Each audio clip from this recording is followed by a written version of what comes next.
Natangaza kwenye maisha yako siku ya leo kwamba kila kilichochukuliwa kirejeshe upya kwa jina la Yesu. Kila kilicholiwa na nzige na parare kirejeshe upya kwako leo kwa jina la Yesu.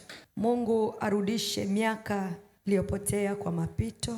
Mungu arudishe miaka iliyokuwa na hasara. Akupe sasa miaka yenye faida. Fursa zilizokufa zipate uhai mpya na zianze kukufuata nusu mwaka iliyosalia.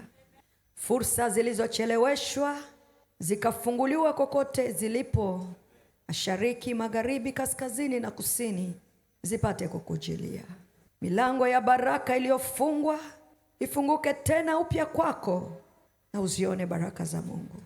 Kila nafasi uliopaswa kuwa uwekwe, urudishwe hapo katika jina la Yesu. Kila baraka ya nafasi yako imdae Mungu kurudishwa kwenye hiyo nafasi, na kila baraka zilizozuiliwa kwako ziachiliwe ili uwekwe, uketishwe kwenye hiyo nafasi. Kila ndoto iliyokuwa inatarajia kufa kwa mamlaka ya jina la Yesu naitangazia haitakufa tena. Mungu akurudishie nguvu mpya ya kusonga mbele mahali uliposhindwa kupata nguvu mpya. Mungu akuondolee kila kilichokuzuia katika maendeleo yako ili ukaketi sasa hapo kwenye maendeleo yako. Nusu mwaka iliyobaki na mwaka 2027 kafanyike kwa mwaka wa kutawala na kumiliki. Mungu akupe umande wa mbingu na kufanye kuwa maelfu kwa utawala wa baraka zake. Kila kucheleweshwa kwa mafanikio kuondolewe juu yako.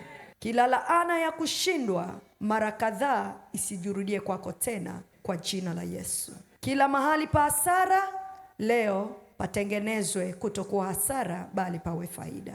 Kila machozi ya muda mrefu yageuzwe sasa kuwa furaha na faraja yako. Kila mahali pa kushushwa kuwe mahali pa kuinuliwa tena. Kila kitu kilichopotea kirudi kwa nguvu, kirudi kwa kuzalisha, kirudi kwa matumaini na kirudi kwa umiliki ulio wa juu sana. Kila ndoto yako ikatimie katika jina la Yesu. Ukazirithi baraka za Ibrahim, Isaka na Yakobo, na hapo ukazitawale na kuzimiliki kutoka magharibi na mashariki. Kila atakayekujia katika baraka awe ni mtu sahihi. Mungu akukutanishe na watu sahihi.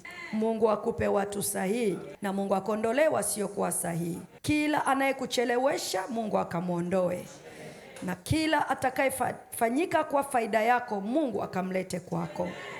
Kuanzia sasa nenda ukawe faida nusu mwaka iliyobaki kwa jina la Baba, Mwana na Roho Mtakatifu, na wote tuseme amen.